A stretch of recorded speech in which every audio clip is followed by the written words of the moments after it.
say the listener has a child who's like 7 years old, and the school is not quite so savvy about what's really working for the kids and wants the Hmm. kids to sit there for like a 2-hour thing. But this parent may be able to see, like, my 7-year-old needs to like run around the block like every 15 minutes because they're a human being in a body, Yeah, not for just sure. this face Especially, on a yeah, screen.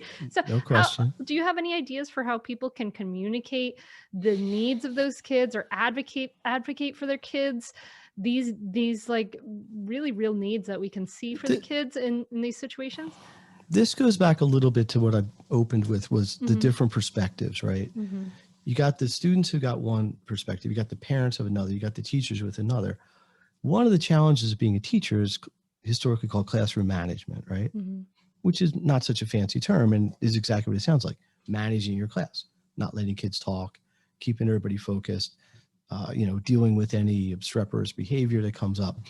Well, it's a whole nother animal online, right? You know what the biggest issue online is? Kids turning their camera off, I or knew kids it. clearly doing other things, right? Like, Yeah. like I'm supposed to be doing math with you, and I'm like, I'm like hiding my phone so you can't see it. The teachers aren't dumb. They know what the kids are doing. The kids are chatting with each other. They're talking to other people. They're eating. So the whole world of classroom management has changed in this micro situation. I think, like anything else, to answer your question, it's a matter of communication, right? I Mhm. don't think there's anything wrong at this point, because a 6-year-old, 8-year-old's not going to advocate for themselves this way. But a parent just emailing a teacher and saying, listen, Mrs. Johnson, my kid just is not adapting well to this. I really need them to take a break about every 20 minutes, do something a little bit physical, get some energy burnt. It's fine with me. I am home. I'm in virtual desk as well. And believe me, when they're on the screen, they're going to be engaged. One of the things I always tell parents, this is a little sidebar from really what we're talking about, is I've worked with a lot of families who've had kids with issues in school, not necessarily like emotional or anything, just they don't get along with teachers all the time. They Mhm. argue about a grade, or maybe there's a misunderstanding. And I always tell parents and students the same thing, which is, if you're going to go in and have any sort of confrontation or argument or discussion, dialogue, call it what you may, you'll get 100 times further if you offer a solution.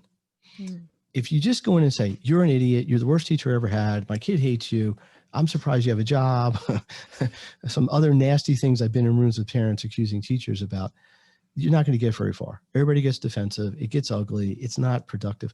But if you go in and say, listen, I know little Hunter here got a 52 on her math test, but she really tried. And I really think she understood it. I think she just froze up on the test. Can we arrange to have her make up the test? And, I get it. You want to be fair with grades. Maybe she just gets 80% credit on the second one. If you're reasonable, most teachers are going to say, you know what, that's fair. We just have to do it by Friday, or, whatever, make Mhm. a deadline. And everybody agrees. Mhm. And I think it's the exact same mindset with this. I mean, I like that. The way you talk about talking to a teacher is like kind of just saying, acknowledging like these are the needs my child has, but also like acknowledging that you as a teacher might have these needs, right? For everyone Mm-hmm. to be kind of focused and attentive. And here's a way we can meet everybody's needs like in the same Yes. situation, just trying to be productive that way, and saying like let's figure out a solution to meet everybody's needs. And so yeah, so dear listener, if you're hearing what Steven's saying and you're like, I want that, well, ask for it, talk Yeah. to your teacher. Like, they're reasonable people. They're trying to figure this stuff out too. So they may be trying to fit like a situation that worked better in person into an online situation and not quite be as they may not realize yet what the kids are needing on the other side.